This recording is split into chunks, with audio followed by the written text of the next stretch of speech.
त्यांच्या परीक्षेचं महिनाभर टेन्शन मी घेत होती आणि पार्टी मात्र ही लोकं करतायत. बघा कसं आहे ना, SSC बोर्डच्या मुलांच्या पेपर्स काल संपलेले आहेत आणि आज मुलांनी डिसाईड केलेलं आहे की त्यांना पार्टी करायची आहे आणि त्यासाठी मस्त चिप्स वगैरे आणून त्यांनी खूप एन्जॉय केला. मूवी लावून दिली, मुलांनी मूवी पाहिली. ते सगळं झाल्यानंतर मुलं तर गेली. आता मी करत आहे स्वयंपाक.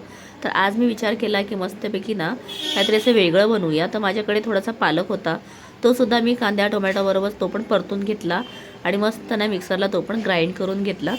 आणि आता इथे हिरव्या मिरचीची पेस्ट ना माझ्याकडे नेहमी वाटून ठेवलेली असते, तर ती डायरेक्ट मी घालते. कारण हिरवी मिरची कापून घालण्यापेक्षा पेस्ट करून ठेवली तर ती आपल्याला हवी त्यावेळेला घालता येते.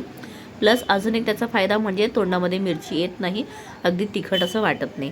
नंतर हे सगळं ना मी एकत्र मसाला वाटून घेतलेला आहे आणि पाहू शकता आता इथे ना याच्यामध्ये बटाटा घातल्यानंतर एवढा मस्त आणि छान असा हिरवा असा रस्सा झालेला आहे ना, खूपच अप्रतिम आणि छान वाटत होता.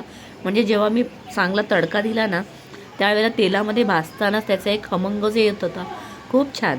आणि झाल्या ना सगळी पडलेली भांडी घासून काढणं हे माझी नेहमीची सवय आहे. तर तू कोणाकोणाला माझ्यासारखी सवय आहे त्यांनी मला कमेंट करून नक्की सांगा. तर हा पहा, एवढा छान असा हा बटाट्याचा रस्सा झालेला आहे, अप्रतिम. आणि त्याचा रंग जो होता ना पालक घातल्यामुळे अजूनच वाढलेला.